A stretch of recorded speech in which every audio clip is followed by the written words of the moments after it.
Good morning.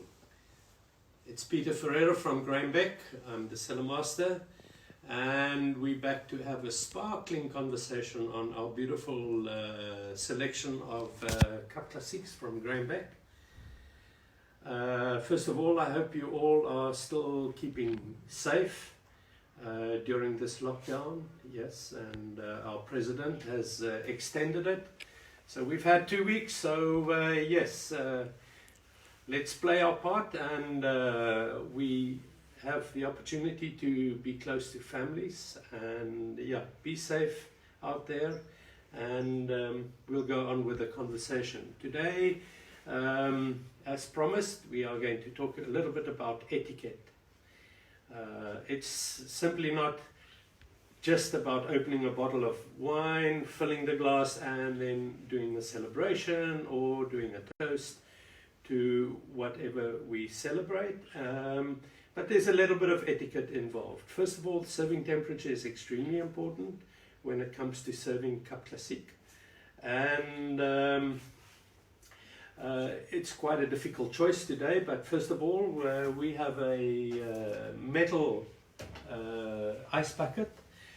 Why I use a metal ice bucket? Because the conductive energy of metal is very quick and transferable, so it will help to extra chill your bubblies. Serving temperature ideally should be between 6 and 8 degrees. Those of you who are fortunate that has much more matured bubbly. It's interesting, the older the Cap Classique is, the warmer you can serve it. So if you are going to entertain your palate with a much older Cap Classique, you would most probably only chill it down to between 8 and 10 degrees.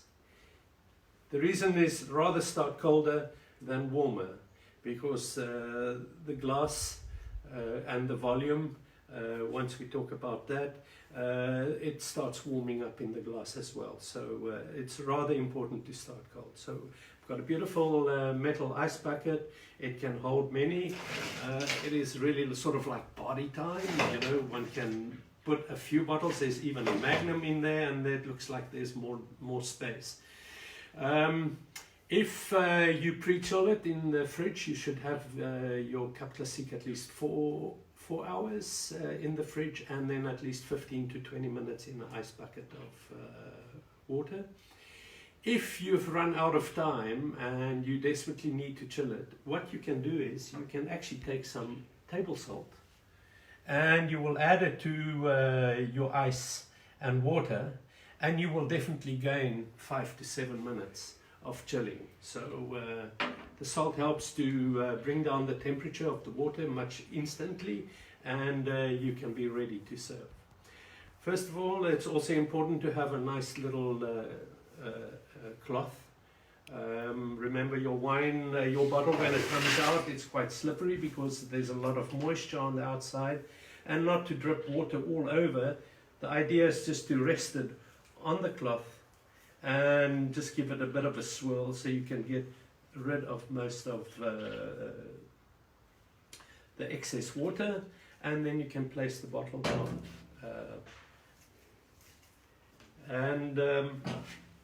When you look at a bottle, you will see it's got the foil. Most foils in the market has got this tear off. So it's clearly demarcated there. You can clearly see the extra golden stripes. So you lift it up there, you hold the bottle firmly, and what you do is you simply tear off the foil that way. And it's Saturday, so we have to celebrate that what matters. I've got my daughter Kate, who's doing fantastic work on this, because I get so nervous, this sort of modernness of speaking to people directly, you know, is quite daunting. But we'll get back to the bottle. Please note that the bottle has also got a punt. It's fairly dry now, and what you will do is the muzzle, or the muselet, you can see has a little round ring where it has been wound up to keep the cork inside the bottle. You will simply just lift that like that. And a little bit of trivia, if you do 5.5 turns, the muselet is loose. 2, 3, 4, 5.5, and voila, there it is. What I normally do, keeping in mind that you have 6 atmospheres of pressure in the bottle, and your car that hasn't been running around, hopefully, only has 2 bars of pressure, you can understand that this is fairly explosive stuff we're working with. But it's also nice. So you loosen that. I never take off the cage or the muselet, because the next stage for me is I have a much better grip if you take hold of the muselet and the cork in the one hand. So if you are right-handed, you are going to keep your right hand at the bottom of the bottle and your left hand at top, and vice versa. If you're left, you're obviously going to switch around. So what we do is we twist. You hold the cork at the top and you simply twist the bottle, and then immediately you will hear or feel that the cork is starting to move. And what is bubble? Opening a bottle of Cap Classique without a sound. So obviously this is all controllable, and voila, there you have it. Beautifully done. And now we are ready to move to the pouring. Keep in mind, last week, if you have been tuning in, we did talk about the stemware and the effect of stemware on the glasses, so I'm not going to go into that detail as much, but just to recap, we've moved from flutes to tulip shapes to more modern performance glass, and then our beautiful Lehman glass. But that was just purely to refresh your mind. And what I would like to show is the etiquette of pouring. I talked about the punt. You can see the punt clearly, which is the bottom of the bottle.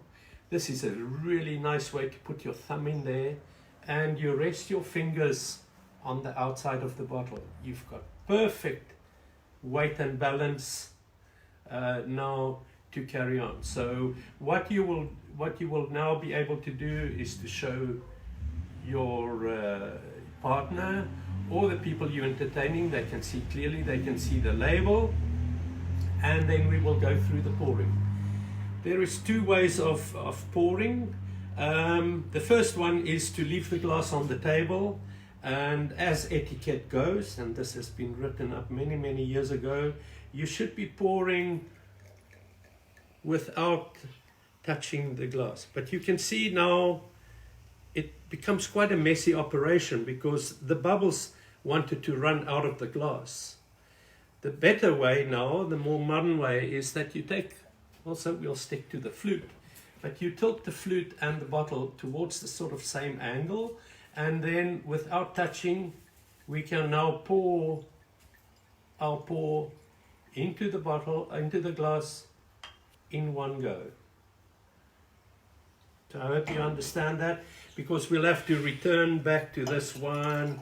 It's going to foam up again, but the wine is also very cold now. It should be foaming if it was a little bit warmer. You need to do that about 3 times. So 3 times the amount of beautiful bubbles that you could show has really dissipated. So once you have poured, and I will just do the same for our beautiful tulip glass. It's the Veritas from Riedel.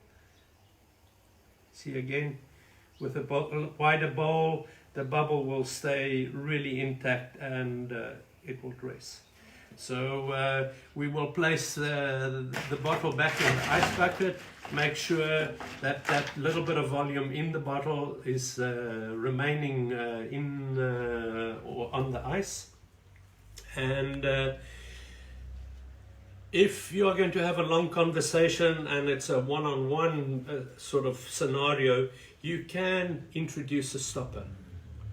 At our wine sales in Robertson, obviously all locked down at the moment, but we can then just put a stopper on there that will keep the wine fresh. But if you've got very cold water in there, you should be fine for the duration of at least 2 hours. So no need to close it up. So we're coming back to the the etiquette now, and if you don't mind me sitting, because it's going to be nice. So this was just really to show you the actual pour and the tilted version, which is known as the beer pour. You can even see much more activity on the one that has been slowly filled, rather that one was filled 2 or 3 times. So we're going to discard that one to the side, and we're going to talk about these two. First of all, it's important. People eat and drink with their eyes. So visual impression of bubbly is extremely important. What I like is, in both these glasses, there's a beautiful, persistent bubble performance, and immediately it sort of jovials, makes you feel happy in a way. And it also gives you an opportunity. I've chosen to go to the Beck Brut purely for the effect of color. Obviously, on rosé, we can chat about that another time, because rosé color is quite pretty, and it can give you certain indications of age, blending, and the way rosés are made. So that I'll park for another opportunity. And when you lift it up, you can look at it. Normally, if it's got a light straw green tinge, it immediately will tell you, obviously we're looking at a blend, most probably, and we are looking at a much more youthful wine.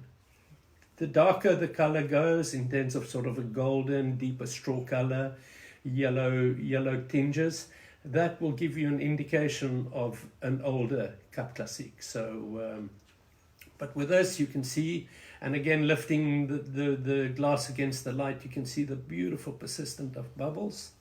And we now go into the smelling. So we put our nose into the glass, and when you smell your Cap Classique, there is 5 different flavors. First of all, you will be able to look for flowers, vegetative aromatics, fruits, dried fruits, and the sort of exotic, delicate nuances by that. So if you keep those 5 in mind, and we can share that information on our Facebook at Beck Bubbly. Just again so first of all, we would look for flowers, look at the vegetative side, look at the fruit aromatics, and because these will all give you the amount of feeling and what you can expect on the palate. So even in dried fruits obviously would go towards a riper style, and obviously the indulgent sort of delicacy flavors of sort of nutmeg, spice, and things like that would normally intend to come and show a little bit more of an aged Cap Classique. So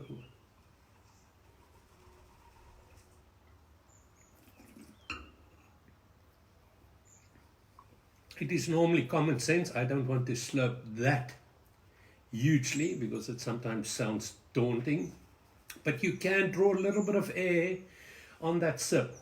But having the effervescence, the bubble in the wine naturally, it immediately will give that sort of explosive aromatic, would really sort of open the wine and give it. So you don't have to like swirl it like gargle medicine or anything like that. You can just simply bring a little bit of air on the entry. I'll just do it once more.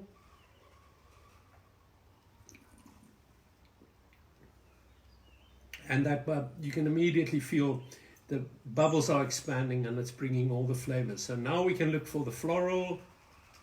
If there is sort of any vegetable aromatics, or then sort of the fruits, are we looking? I can feel a little bit of lemons and limes, Beck Brut. Invariably, the entry will be Chardonnay driven, and then as it going towards the back of the palate, little bit of strawberries come there, and you can feel that. It's very important that the wine does roll down and to give you the full sensation. So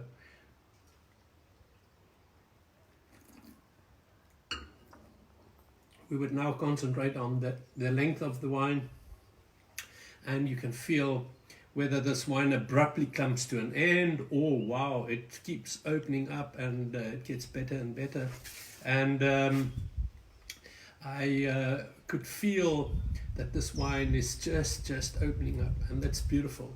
But it stimulates the palate, gives it beautiful brightness, gets the taste and the saliva really going, and sort of a wine that makes you hungry. Our Beck Brut is a wine that is made in an aperitif style to really give you that expression of jovial brightness. And you know, if you've had a tough day at lockdown, this is most probably the way to lift the spirits as such.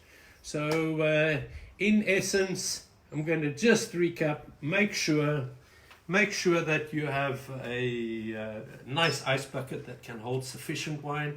Remember, if you take one out or you only have room for one, make sure you put in the second one just in case, right?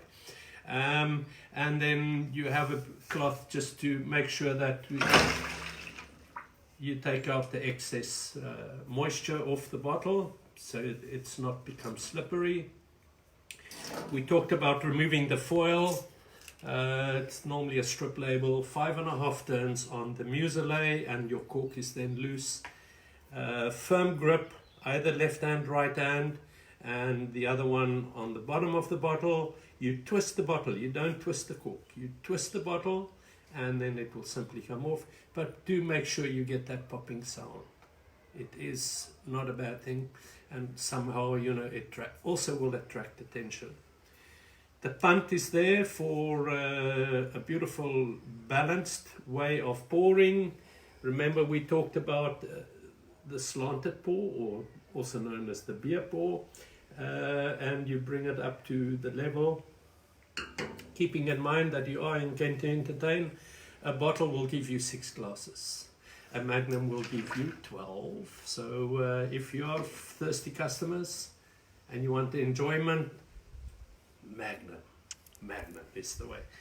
And then the 5 sensations. You first of all look at the wine, you nose the wine, because now having the aromatics in the glass, you need to understand what you are going to taste in your favorite Cap Classique, and then go through the senses, see how it runs on the palate, how it goes down, and you know, does it end abruptly, does it last longer, is it much wider on the palate? That will all be given to you by the flavors of the wine. So once again, please do look at our Facebook program, and I'm sure that we will be back to tell you and have more conversation during this lockdown. Once again, be safe, and I urge you, as it's no surprise, but celebrate what matters is extremely important during lockdown. And those of you who are fortunate to be with all your loved ones, take care of it, because it is a special time. But most of all, be safe and play your part. Thank you very much.